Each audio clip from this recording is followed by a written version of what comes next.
All right, Skye, thank you so much for making the time to have this conversation. I've been looking forward to this.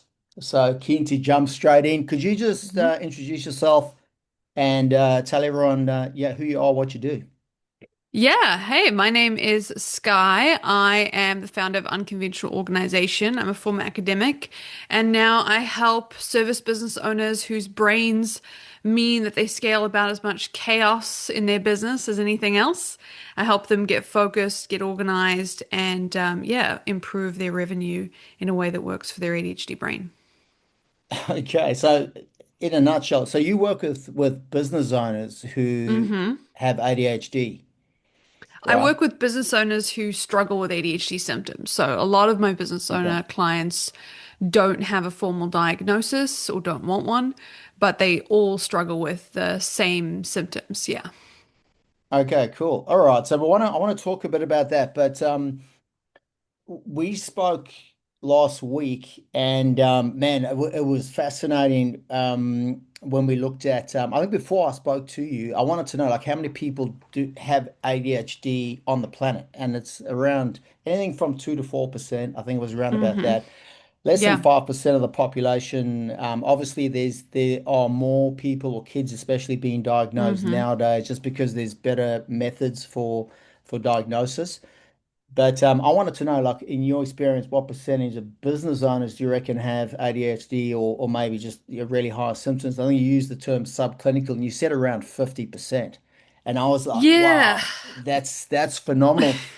I checked in with ChatGPT and it said around hmm 30%, right? So hmm it Yeah. makes sense if it's around 27 or 30% diagnosed, hmm that subclinical means people with high Yeah. tendencies or maybe undiagnosed, right?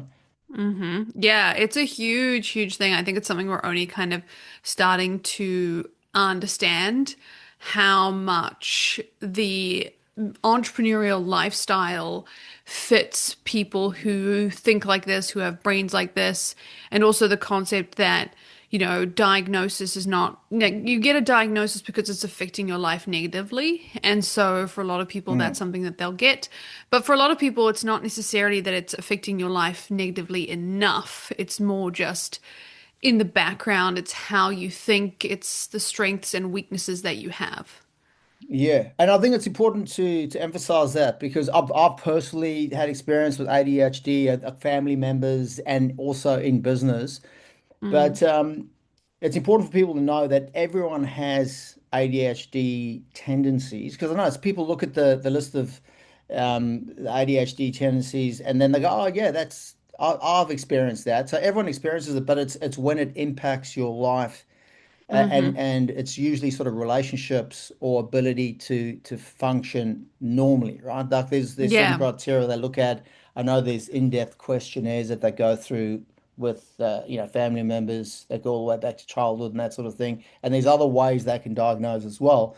But I'm fascinated in why or what the link is between ADHD and the symptoms and then entrepreneurship and business. And we want to talk about how you can really harness those symptoms to achieve success and profit as well, because I know that's an area of specialty hmm for you. But why do you think there's that, less than 4% of ADHD, but nearly 50% of business owners? What's the deal there? Yeah, well, what we're seeing here is that, ADHD symptoms, include feeling like you're driven by a motor, inattention, being very interest focused, so dopamine, struggling with things that are boring, really going after things that you find interesting, time blindness, and a lot of action. So when I work with people and we talk about entrepreneurship, it's almost like there's a shadow side and a strength side when it comes to entrepreneurship. Taking fast action, really helpful in business, but not always. And then, things like having some days you have heaps of energy, some days you have no energy, that kind of stuff. Those inconsistencies can make the idea of working for yourself feel very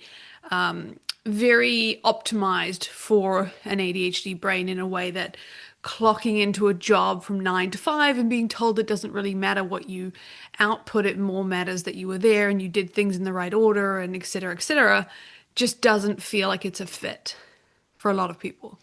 Yeah, yeah. So my understanding of ADHD is that there's there's a lot of misconceptions out there as well. And obviously, it's everyone, you speak to people out there, they go, yeah, everyone's got ADHD. And then I know people that Hmm. believe it doesn't even exist. But Hmm. it's from my understanding, someone with ADHD has if they're doing a task that they don't like or they're not interested in at all, they get extremely bored, and that boredom, because of the lack of I don't know if it's related to dopamine, but also working memory. It's excruciating. It's actually because it is Yeah. a neurological thing, and it's painful as hell. But then on the flip Hmm. side, they can hyper focus on something that they are interested in and they absolutely love it, and then that becomes like a superpower. But in terms of like what I've seen, because I've been coaching for 20 years, and I can sort of I can pick people with ADHD. I was going to ask you, I'm sure you can as well. The thing that I notice is, and I know that people with ADHD often get accused of being childish. Hmm. They don't really grow up. And I'll see people that are my age or even older, and it's like they got that Peter Pan syndrome. They're just really young, and everything's exciting. But I know like one of the hallmarks of leadership, and I think this is where the 4% of the population, but 50% in business, is decision making. I know impulsivity is a big Hmm. thing with ADHD, and then there's dopamine associated with making money. So when guys find a niche market, and then there's some money there and it's working, it's very Hmm. exciting, and they can start hyper focusing and make really quick decisions, which is beneficial, but can Hmm. also, be damaging. So I want to sort of explore that a bit with you. But Yeah. when I look at the symptoms and then I look at what's required from a leadership perspective, and decision making, it actually makes sense why people with Hmm. ADHD would do potentially do well if they can manage those symptoms, and that's obviously where Yeah. you come in. But another interesting, sorry, I'm probably talking a bit too much. I'll let you jump in a sec. An interesting phrase I heard was, ADHD is like having a V12 motor with Hmm. bicycle brakes. So Hmm. you've got a Yeah. lot of power, and then but not a great Yeah. braking system. So Yeah. yeah, what tell me a bit about what you've seen out there in terms of the challenges that owners with ADHD face, and then how do they harness the symptoms to make a sort of a superpower and get extraordinary results? Yeah, I think this is an interesting one because we talked about, why people who have ADHD symptoms are more likely to be entrepreneurs, but not necessarily successful entrepreneurs without the systems. That's the problem that Hmm. we have. When you look at the research, it says, yep, more likely to become entrepreneurs, but also more likely to be underperforming in terms of, finances and things like that compared to their peers, which is super frustrating and one of the things that I hate and I'm like working to fix because I don't think that's very fair. And But so, why do yeah. they? Is there data to show what it is or why they underperform? Is it because they're Yeah, chasing too many 100%. things and Yeah. they miss the detail? So it's like you said, the hyper focus that gets you into a business. You could sit down and be like, "Oh my gosh, there's this area I'm interested in. I'm working on it. There's money here to be had. Let me just go, go, go." Especially when people are younger Mm. and they go, go, go, and they build these systems and they kind of just like scale without even thinking, right? They're like, I'll take this job, I'll do this thing, yep, yep, yep.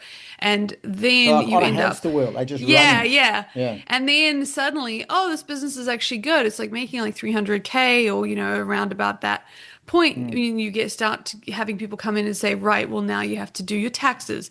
Now you have a ton of invoices you actually have to pay.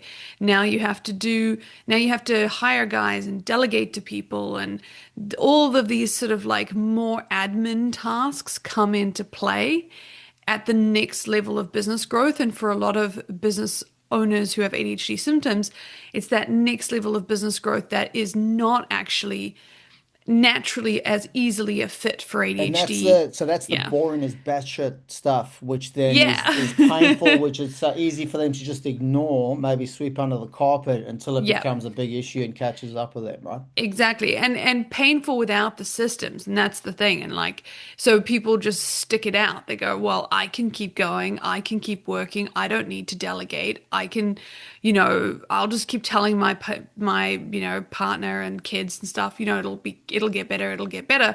But in reality, they're always running behind. They always have, invoices unpaid. They always have like things that are due. And they're always kind of, like, coming into the holiday period a little bit over backwards with stuff that hasn't been finished and pipelines that haven't been set up and systems for next year that haven't been processed. So that's where we start to see the big problems. The chaos starts to scale along with the business. Yeah, sure. Look, that's very much in line with what I see. Um, and obviously, as a business coach working with builders, the solution is, employ your weaknesses. So, Hmm. our guys that are able to harness their hyper focus and channel it in areas that, give them enjoyment and profit and cash flow and workflow, and then have someone behind them that is dealing with the invoicing, the office admin, the spreadsheet stuff, getting the numbers right. That's where you can, use good process and people. And we're all about best practice process and then building a dream team. Hmm. Getting that right combination of those two. Yeah. That's where you can really, achieve big Yeah. results quickly. It doesn't have to be quickly, but that can really, achieve Yeah. amazing things. Yeah. And that's the interesting thing. That's where you start to see the real difference between people who struggle with ADHD and people who don't. Because what I see a lot with the people that I work with is that the ones who don't have ADHD will be told this information, like, "Hey, got to hire, got to do this, got to put processes in place." And they'll be like, "Awesome, thanks for the information. I'm going to go execute on that now." Templates and things like that really help. People Mm. who have ADHD struggles will be like, cool, got to go do this, this, and this. And then they just won't do it. Or they'll try and do it all at once and it'll fall over like a house of cards again and again and again. Because there's certain ways that we work in our brain when it comes to prioritizing, when it comes to doing boring tasks, when it comes to delegating, even that are specific that you don't see in other people's brains. And that's where we start to see this struggle come in. All right. Interesting. Yeah, I want to talk about that in a sec. Before we do, just some of the misconceptions. Like I know that there's people I know who were diagnosed late in life, Hmm. in their 40s, late 40s, early 50s, and part of it was because the misconception is if you and this may be relevant to you being a PhD, is, that the understanding was that intelligent people can't have ADHD or people that do well at school. It was normally, the kids with ADHD are the ones struggling at school. So if you're a Hmm. straight A student, there's, you obviously can't have it. But I became aware of that. I've got four daughters. One of them was diagnosed with ADHD, but she's a straight A student. She just got her results back from Hmm. she's studying law, had just finished her first year, and she got high distinctions in every single subject. Yeah. She obviously the advantage she's had is that she's known about her tendencies and has been able to harness it. But in the past, I believe those people were missed. Yeah. So that's one sort of misconception. What are some of the others out there? Because there's obviously people listening that go, hey, maybe I see myself as different to other people. And those, Hmm. if they Google the ADHD tendencies, they may recognize them. So yeah, Hmm. what else do you see out there? Yeah. Yeah, other misconceptions I think are, a lot of the big misconceptions I see are people just thinking that they just have to keep trying harder using the same systems that they've had before. They're like, ah, well, I need to, push through basically.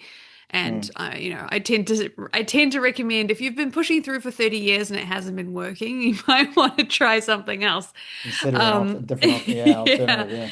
And then there's some people who feel like ADHD diagnosis has gotten like out of hand, and there's too much of it, and it's one of the reasons why I sort of go, well, it's whether you get diagnosed or not is up to you, but either way, like, do you have systems right now and are they working, or Mm, not, on that practical level. And then there's people who think that, I think the other misconception would be that ADHD is just a superpower. So if you struggle, then you mm, must have the wrong kind of ADHD. Because it's not. It's strong strengths and strong weaknesses. It's mm. both. You're really good at some things, really bad at others. And people who aren't ADHD are really good at other things and really bad at some of the things you're good at. So it's more about understanding that than it is about anything else. What about, like I know people, I've got people in my family that like they don't believe it's a thing. They go, Hmm. everyone's got it. They see the Yeah. symptoms, they go, yeah, we all do that. It's not really a thing. You just think it is. It's in your Well, head. actually, it runs in families. It's really genetic. So if you I believe have a so, yeah. family that has it, chances it's gotten to the point now where if a kid has it, they'll be like, okay, which one of the parents has it as well? That's sort of the expectation at this point. So one of the reasons, ironically, that people are like, oh, this is just silly, everyone has this, is because they come from a family line where everyone actually does have ADHD. Interesting. Yeah.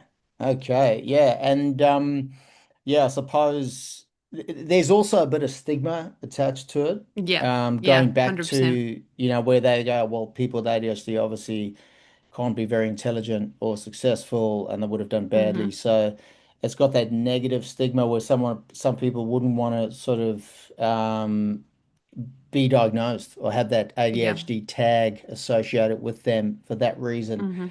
But going back to what you were saying before about, how I believe it's a neurotypical is someone that doesn't have ADHD, which is most people, how they would deal with, information from a coach or a mentor saying, okay, so what you need to do next with the growth of your business is bring on these people, put these processes in place, and they would go ahead and do it. And an ADHD person might deal with it differently. Could you just explain that Hmm. a bit more? Like what do you typically see? Yeah, yeah, 100%. And I actually have an audit that you can take. If you message Hmm. me Kurt 2025 at Unconventional Organization on Instagram, I'll give it to you and it will break down which one of these you're most likely to have and give you something to help with that.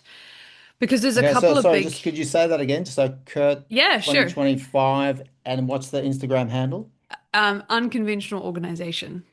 Unconventional organization. Yeah, Yeah, perfect. yeah, and we'll give you the audit because the real problem that we see here is people will come and they'll have particular struggles. So for some people, it will be decision making. They will turn every decision into a hobby or they'll make a decision on the fly. They really struggle with, decision making.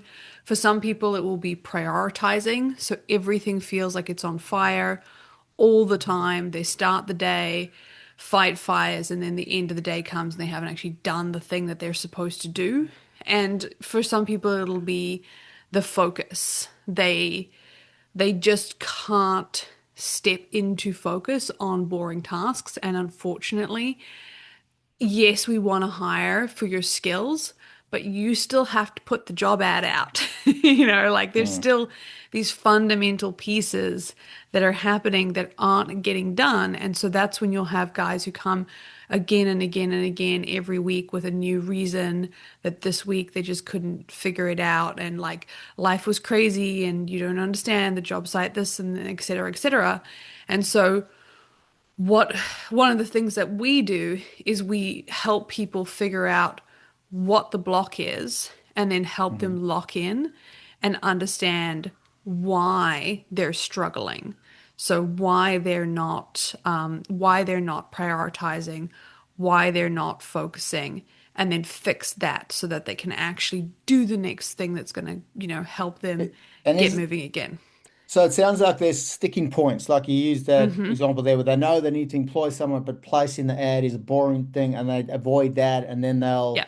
justify why because they had something come up and it was busy and you don't understand how busy I am. So Yeah. just is just the awareness you pointing that out, like, hey, there's just this one thing you need to do. It'll probably take you half an hour. Is that enough to get them to do it? Or is it more a case of, hey, that thing needs to get done. I understand it's boring as hell. It's going to be excruciating for you because you just don't want to do it. So you can use a VA or someone in the office to do it for you. So rather, be the leader and delegate or outsource it or. No, that's the interesting thing. So this is where the ADHD research comes in because that's kind Hmm. of the whole like just try harder sort of energy, which is what most people are operating on. But in reality, for example, if somebody's like not doing the job ad, one of the things I'll say is, okay, there's three reasons you're not doing a task like this. It's too boring, it's too confusing, or it's emotionally vulnerable. Which one of these is it? Let's figure out how to unblock that. If it's too boring, one of the things we know from the research into ADHD brains is you need to actually give yourself a reward for starting, which is Hmm. incredibly difficult for people to get their minds around. And one of the biggest things people will be like, "What are you saying?" But I'm like, no, you actually need to like go to a coffee shop. You need to give yourself something nice. You need to sit down and you need to open your laptop. Now we've started the thing. Hmm. Then let's break down, okay, what am I even going to say? What is the scope of the job? I'd have to explain it to somebody, and usually I'll help. I've got systems, usually with like ChatGPT, that I give people that will walk them through Mm. how to break those tasks And down, and then so on yeah, and so forth. and giving yourself a time, like I'll do the 10-minute sprints. I find if it's something I Hmm. don't want to do, gamifying. I know with guys just make it like sport. Like you got to do this thing. It sucks, but 10 minutes. Let's see if we can get it done in 10 minutes. And then all of a sudden, brain just Hmm. focuses and it becomes this game like it's a challenge. Can I get it done within 10 minutes? If I do, I've won. And then I find that works well Hmm. for myself and a lot of my clients. That's just like sort of gamifying it, trying to have fun with it. Yeah, yeah, And I know guys that use that on that site as can well. work. Yeah, that Yeah. can work. It really depends on the task, and honestly, the biggest thing you're probably tapping into there is actually the peer pressure, doing it with other people. Very, very Mm. effective with ADHD. Okay, cool. Sorry, just going back to the audit. So what's the audit about? Just so people know if they Yeah. jump on, yeah, and So grab that. basically, when we're looking at your business, the first thing we want to see is we want to understand what is the biggest block that you're having. So for some people, it's going to be, I can't focus on the stuff I need to do. For some people, it'll be, I can never get time to do the things. Everything feels like it's on Hmm. fire. It's delegation or I can't hire. Those are kind of the four biggest struggles that people will have, the four biggest So it sticking is an points. audit of them as the business owner Yeah, and auditing and the them as the business. business Yeah. owner Okay, and yeah. then kind of giving them whatever they like, something that's going to help them unblock the particular struggle that they're having Yeah. in that area. Fantastic. Like I've got clients I'm working with where they exactly what you described before. Like they know what they need to do. They've got the resources to make it easy to implement. Like Yeah, there's a document that they need to just a change the hundred brand. They need percent. to use it, but Yeah, it's not getting done. Or yeah, sometimes things get done, but then that's the consistency and compliance is lacking with that yeah, thing. They just yeah. don't do it all the time. So that becomes a sticking point. Yeah. And that's exactly what makes ADHD different from ADHD systems different from other systems. Like one of the things I often call myself as an implementation coach because it's not that you don't know the stuff. Most people will come and they'll say, like, I've been to this, I understand, I've got to do this. But it's like, which one do I do first and how do I actually do it? And then how do I do it consistently without Hmm. going, and driving myself off the wall? And for a lot of people, this is the biggest sticking point of an ADHD brain because we're just neurologically wired differently. And Hmm. so for a lot of people, you talked about this whole like, well, do I really have it? Do I not? And it's like, well, is that sticking point stopping you from making your next 200K or not?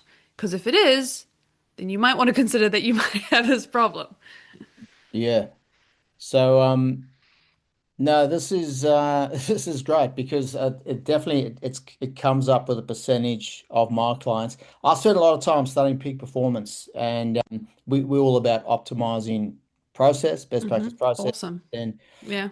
peak performance mindset, and that's well, it's about habits and routines, right? It's what you Hmm. consistently do that really matters, and then within that is mindset, there's self-image as well. We use and I'll point guys to psychocybernetics where they can visualize, and yeah, you'll never outperform your self-image. But what do you do to help guys develop or people develop the right habits and routines every day, like whether it's a Hmm. morning routine or just a routine in focusing their time and energy on the things that are going to bring the money in? What's the process Yeah. around that? Yeah, so it's an interesting process. The number one thing I do when I work with people is I come in and I say, okay, so this is what we're not going to do. We're not going to fix everything today. Because when I work with entrepreneurs, they're kind of like on or off when they have ADHD. They're like either I'm getting nothing done or I've got enthusiasm, I've got momentum, and now we're fixing The everything. And V12 also I'm going motors to, yeah. yeah, the V12 motor is racing. And so Yeah. what, what I do is I give people a different way of thinking. I say we're going to go with dominoes. We're going to line up each domino at a time. We're going to knock it down. And I have a Mm. very specific process of 2 weeks and then 7 week cycles that I teach. And then I bring in your team as well to work on. And so what we're looking at is we're going, okay, what is the first thing that is blocking you the most right now? And that's, in business, it's going to be lead flow, or I've had people say like, "Oh, the cash flow is terrible." And I'm like, "Okay, well, how many quotes do you actually respond to?" Because sometimes Yeah. that's the problem. So we go through, we figure out what that is, and then we figure out why you're not doing it. Because my goal for Oh, everybody is that, yeah, those two things are solved, basically. yeah, I mean, and this what I see was just talking about the cash flow thing. The number of times when because you go upstream, so money's not coming in. Why? Is it because you don't have any sales? And then they go, no, no, Hmm. we've got sales. We're just not sending out the invoices once the Yep. job's done. And Happens a it's lot. like, yeah, because that's the admin part that's boring. Yeah. And then I also on the flip side, we have builders where they get invoiced 12 months later, by the plumber or Yep. something, after the Hmm. job's been finished. And it's Yep. like that's Yeah. something that comes up a lot, yeah. Yeah. I've had guys say, "Hey, I'm having serious cash flow issues," and they're sitting on 7K of invoices that they just haven't sent out. Like that happens enough that Mm. I always ask. Yeah, no, that's something I see a lot. Um, so dominoes, right? So it's, Hmm. the habits and routines. So what and I'm assuming like myself, you looking through the lens of the 80/20 or Pareto principle, right? Because like you say, you Hmm. can't do everything. Yep. And I think the fact that we're living in times where it's the attention economy, there's everything Hmm. vying for our attention, and you've got AI that is way more intelligent than any of us in any specific Yeah. area that's understands us better than we do ourselves. So we're up against all of that, right? Hmm. Besides just entropy in and of itself, right? So yeah, how do you combat that? So what's the approach? Is it so 80/20, it's 20% of the things you do are going to give you 80% of your results. Hmm. And then within that, there's even that 20% of the 20%, which is the 464. There's those Hmm. real, levers that give you a lot of leverage. Do you Yeah. do you follow a process or like that along Yeah, those lines? so let me give you an example. So somebody comes to me and they say, "Okay, my biggest problem is that I need to actually." I had somebody come in this week. They had to actually put a job ad out. That was the big thing. They knew they had to Hmm. do it. They've been told they had to do it. They just hadn't done it. So what we do is we go, okay, well, what's the thing? Like that's your next 80/20. We look at it. We look at your business. That's the thing you have to do. But now, what is stopping you? And so one of the things that can stop you is, well, I want to do it, but like I keep getting calls from people and clients and everything is, going on all the time. So that's when we go, okay, well, you need to learn how to prioritize. And I teach a specific, based on the research, ADHD system for prioritizing, which I can go through right now if that helps, if for anybody who's Yeah, go for listening, it. But actually, that was my and next take it through. question was around time management. Yeah, yeah. And I know with time management, there is that, we write a to-do list for tomorrow. Any Yeah. of us, there's 27 things. You can't do them all. 100%. There's never. Yeah. So what are the top six? And then we always sort of pick the one, eat that Mm-hmm. frog, we call it, the most generally the most difficult one. But yeah, Mm-hmm. I'd love to Yeah. hear what you guys do. Yeah. So this is a bit different because it's built again for ADHD brains. So Mm, it basically what we do is start with a similar principle where you write a list. You put mm, this list somewhere that you're going to use again because we don't want you to write it on a piece of paper and then throw that piece of paper away. And mm. it's only the things in your head. Like don't look at your other lists, don't look at your email, just stick with what's in your So head. what's an example of that, of where you put it? Like, is it like So using Trello or Google Sheets or yeah, something like that? whatever you like to do. Sometimes people Hmm. will use their notes app. Sometimes people will grab a journal. Like Okay. whatever they use is what we ask people to do. Okay. And you want every task in your head, both home and work, because our brain does not discriminate. So just write everything down Hmm. until it's out. And then from there, what we do is we look at that task list and we say, okay, what has to be done in the next 24 hours, or there will be a significant external negative consequence. And a lot of time with ADHD, this is hard to really understand. Like there's a sort of sense of like, well, I'd like to do this one and I've put this one off for ages. So I have a metaphor that I use, the waiting room metaphor, which is basically imagine that your day goes sideways. You're in a waiting room. That's the rest of your day. That's what's going to happen today. Mm. You have to, what is the things that you would still try and finish on your phone? You would call someone and you say, hey, I'm not going to be able to come in tomorrow. I'm not going to be prepared for this because I didn't do it today because it had to be done today. That Yeah. stuff is truly urgent. Everything else is not truly urgent today. And I've done this with so many people who, swear they have 200 things to do, but most 99% of people never get more than five once they go through this process. Awesome. So that would, I would imagine, relate to um, KPIs, like key performance indicators. And that's, yeah, from my experience applying that 80/20 rule to a job description. And obviously, the business owner should have a job description for themselves as the business owner with a focus on business development, working on the Hmm. business. But yeah, knowing, when all hell breaks loose, which is going to happen. It's not, if it's Happens a when. lot. Yeah, like you get a phone call, your kid's sick, you got to go get them from Hmm. school, or you get sick or whatever. Yeah. What's that one thing that absolutely that needs to get done, and then you can default to that even if you're not feeling well, you can get that invoice out, something that's not Yeah. going to take that much, or delegate that out to someone. That's Yeah. how businesses function, where the fallback position is, here's the Yeah. KPIs, that person's not here now, but we know this is the critical path list of activities that we need to get done. Otherwise, like I said, big Exactly. consequences. Yeah. And a lot of times people feel like their job is to finish their task list, and it's absolutely not to finish their task list. Your Mm, job is to do the urgent things that you have to get done, and then use the time that's left to do the important 80/20 needle moving stuff, mm, and everything else gets done if it gets done. Like mm, that's what your day should look like. If we focus on that, so often what people don't understand is, for example, if your next job is to hire somebody, you hire that mm, person, suddenly they're taking the stuff that was at the bottom of your task list that was never getting done off your task list. mm. So a lot of times people feel like very trapped by this massive list. Yeah. No, totally relate, man. Yeah, because in defense of anyone, not just someone with ADHD, but there's so much going on in business. And then again, the Oh yeah. attention economy, and there's so many people vying for our attention. It's easy to lose sight of, what are those critical path activities and what are the activities that Mm-hmm. are going to most move the needle on profit, cash flow, workflow. So making sure that you identify them and are crystal clear on what those are for you and other important people in the business means you can then time block or put it in your calendar. These things have to happen. And Mm-hmm.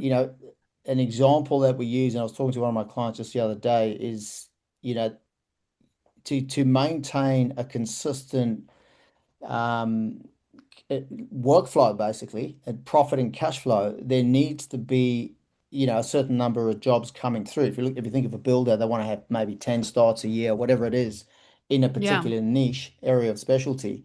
you can reverse engineer it too. And I had this with a renovations business that I had where our sales guy needed to have two site visits a week. So if he had two site visits, normally on a Tuesday and Thursday every week, we knew that he would conservatively convert at least one of them into a signed preliminary agreement, not a contract or a cost analysis where people pay for a quote. And then so that would mean at least one a week, so four a month, and then 50% of Hmm. those would go to contracts. So we'd get two a month, and we were aiming for those two starts, or one and a half starts a month. So whenever I was like at the end of the week, like on a Thursday, I was looking ahead, I would see his calendar. He only had one appointment. I'd be like, he needs another appointment in there. Matthew needs the two appointments. And if we couldn't book in a site visit with a potential client, we would then default to a networking appointment with an architect, designer, or real estate Yeah. agent, which would then generate leads.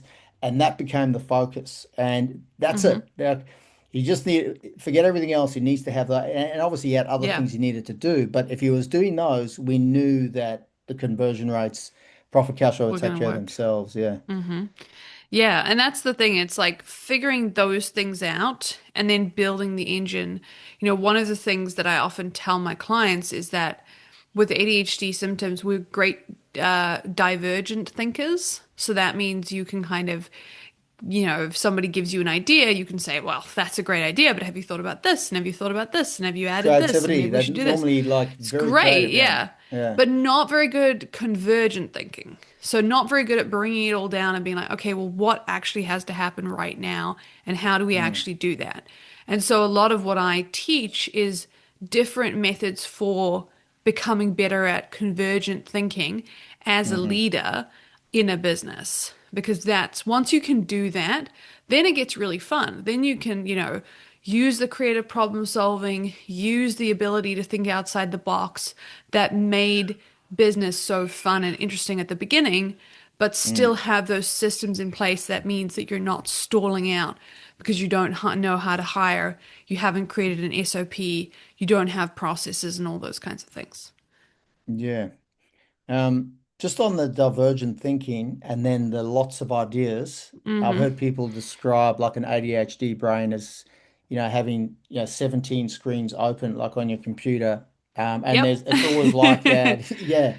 It And some never of them ends. like the wheels turning and Yeah. it's a bit like, yeah, be people listening going, yeah, no, I know what that's like. So there's lots of ideas. And again, this is why it's so important to understand, what is important and not just chase everything like a dog Mm-hmm. chasing cars on the freeway. But the other thing that relates to that is the lack of working memory. So people with ADHD don't have the ability to like hold a thought as well as a neurotypical person, where when someone's talking, they can go, okay, I'm just going to hold these ideas Mm-hmm. here and let them finish, which is why they tend to interrupt people a Yeah. lot, and people see that as rude, and it's the impulsivity thing.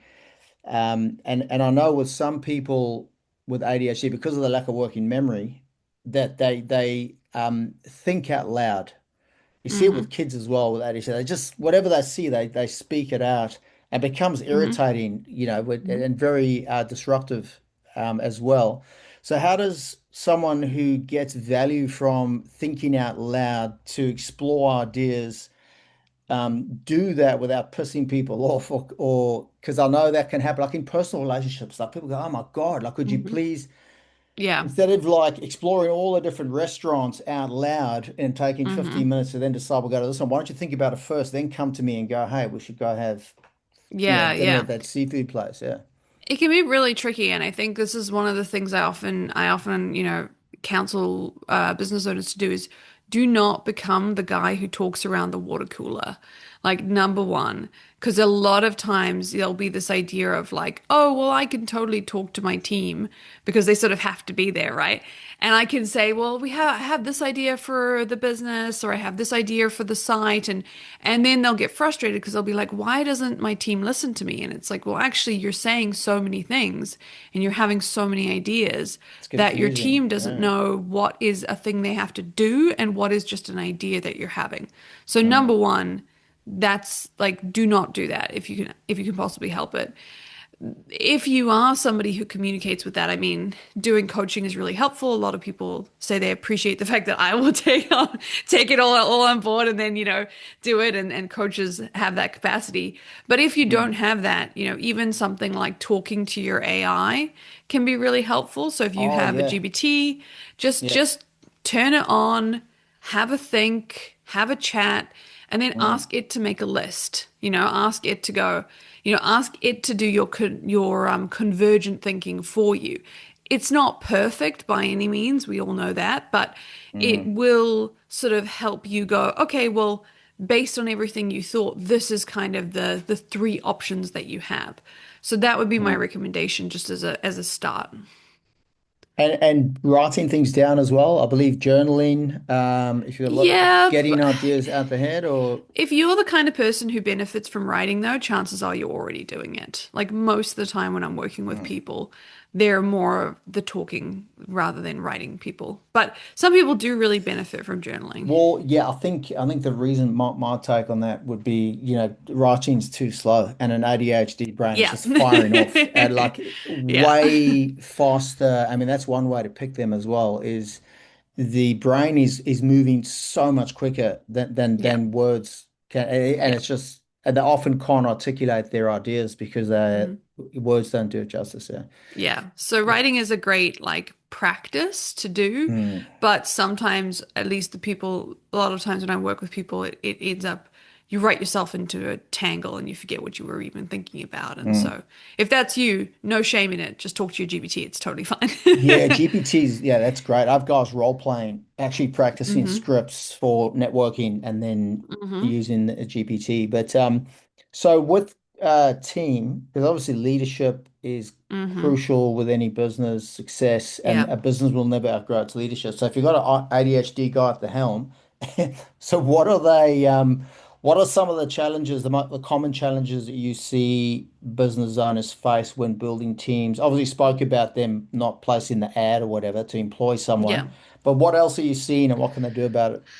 Number one thing I see is actually a lack of respect on both sides. So, the first thing that I recommend you do is you understand your strengths and your weaknesses and your team's strengths and your weaknesses. Because Mhm. often when I'm working with teams, I'll see a combination of the team is like, oh, this business owner doesn't understand anything and they're just off the seat of their pants. So, there's a sense of like, we can kind of say things about them behind their back. And I also see times when the business owner is like, I don't get it. Why can't they problem solve? I came up with a new idea. Why isn't it happening today? And they don't understand that their team's just not wired like that for good reason, because then everyone would have ADHD and it would be much harder to run the business.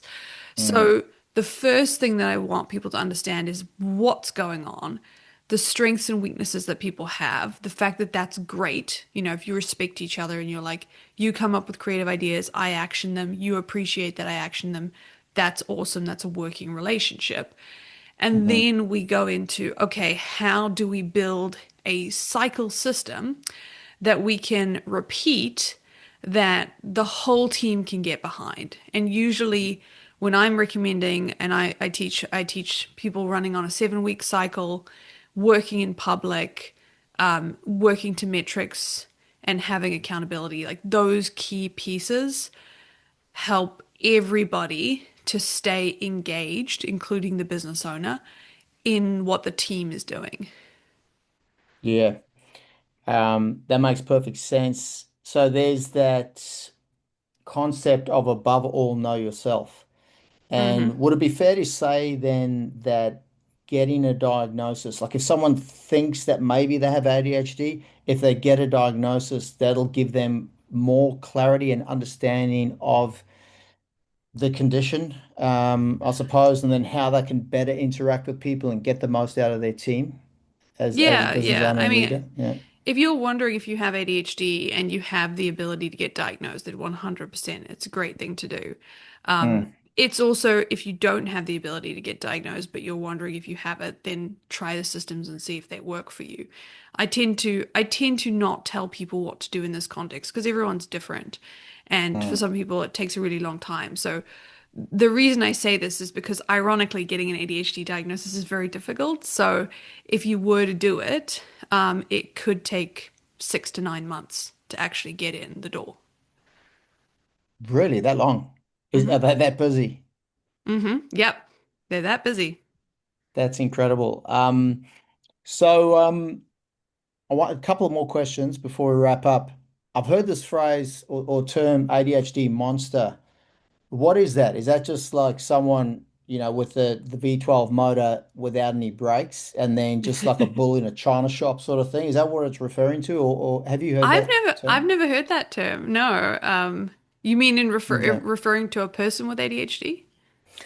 Yeah, I thought it was, and I checked with chat this morning because I knew we were going to be talking. I thought it was where ADHD people can get quite nasty because their thoughts race off, and then if they get, and they're quite emotional as well, tend to feel Mm-mm-mm. emotion stronger, so they could have someone betrays them or something happen, or they think Mm. someone has, and then their emotions and imagination Ah, run off into the sunset, and they can get quite pissed off yeah, and depending on obviously there's layers like you got personality yeah, types and psychometric profile and then they can get quite in the same way they can be amazing they could yeah. veer off in the wrong direction. Yeah. Well, definitely emotional dysregulation is a thing that is associated, and we know more and more from the research now that, people with ADHD, tendencies have a tendency to see red a little bit faster, like a little bit closer to the surface. It's that, Yes. like, again, the engine, right? The lack of the Mm, brakes. It's like, oh, I can't believe that guy, versus like, oh, mm, that was just frustrating. That can definitely happen. I think the biggest thing when it comes to those conversations is again understanding yourself. Also, like if you're running out the door, you're already behind, you don't know what you're doing, you don't have a plan, and you can't remember what these things are going to make life a lot worse when you're disorganized and frustrated and behind. These mm, things are all going to make it harder for you to stay in the zone. But a lot of times it's about grounding activities. So doing things, mm. one of the biggest things I say to my clients is we know from the research that exercise is really helpful with ADHD symptoms. Like All that's right. Okay. we know that from the research. Hmm. And sleep is really important, getting enough sleep. And, obviously nutrition is important in general as well. So if Hmm. you're coming to me and you're like, my business sucks, I'm firing everyone tomorrow. And I'm like, well, have you slept? When did you exercise? Oh, well, you stopped going to the gym because things got kind of crazy. And do you eat Mm. nourishing food? Yeah. If you're not doing those things, then like we're not even having this conversation until that's happening. That's funny because yeah, my wife's like that. If I'll often check in if she's a little bit off. I'll go like, have you had lunch? No. Okay, Hmm. let's get some food. So Yep. checking in on Yep. that. It's well, they call it a mojo meter. Yeah, have you Yeah, you slept? got to Are get you that tired? baseline. And Yeah. that awareness, like the awareness is curative. Once you realize, oh yeah, I'm cranky, but I haven't eaten. Okay, and then you have Yeah. some food, and then you're feeling fine. Hmm. Last question.